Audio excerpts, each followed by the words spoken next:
Just a little trick with the whammy bar or the tremolo bar or the trem, whatever you call it, depending on which side of the water you're on.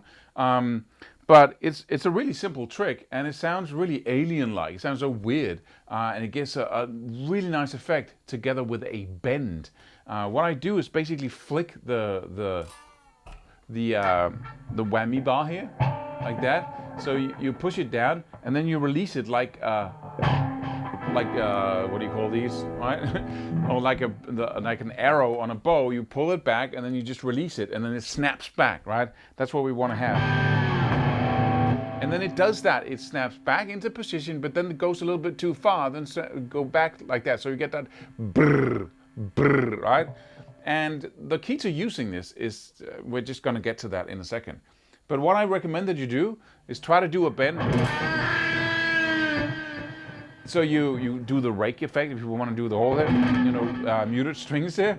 Then you hit the in the key of A, the A blues scale, the G string and the 7th fret. You bend it up to the one whole tone above, and then you go wah wah. And then you bring it back, right? So I go. That's the first thing. Then I go. I actually hit it like that, so I'm sliding on. Right? So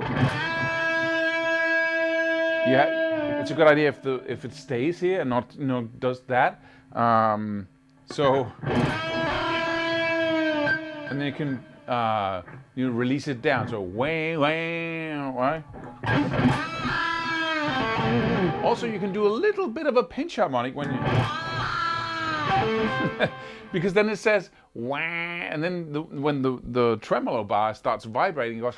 It's like a cat, right? So that's a nice little thing. But you can use it everywhere. You can use it with slide. But I use it as an extra note. So instead of going ba da, I go wa re. All right. So you basically play an extra note, but I'm only picking one note. Right?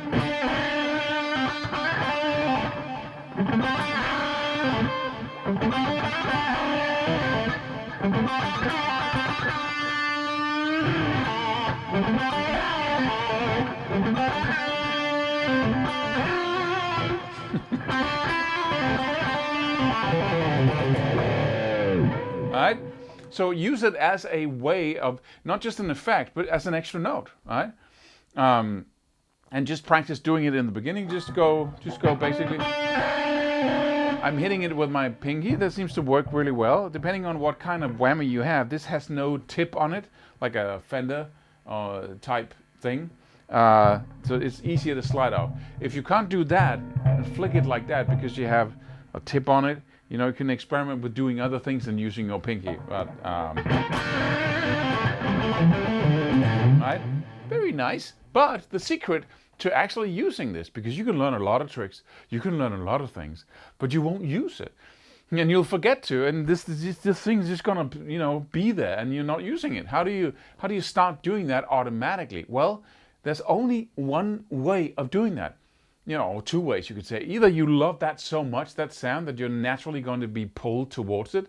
But the second way is more probable, and that is that you forget to use it.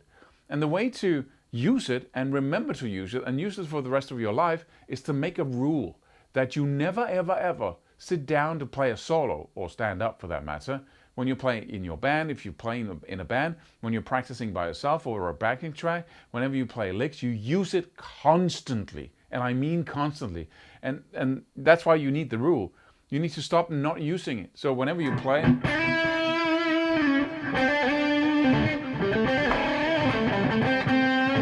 So you overuse it for a long period of time, like 4 weeks, 8 weeks, 12 weeks of overusing that trem. That's gonna make an impact. So the brain naturally associates when you play. It naturally associates them when I do this. It's not that far away to reach for the trem. When I do this, right? So that's how to build it into your playing, and there's only that way. So make the rule, make it happen, make sure you can't forget to use it by putting post-it notes everywhere or having reminders on your phone or whatever you want to do. Hope to see you in one of the videos that pops up here.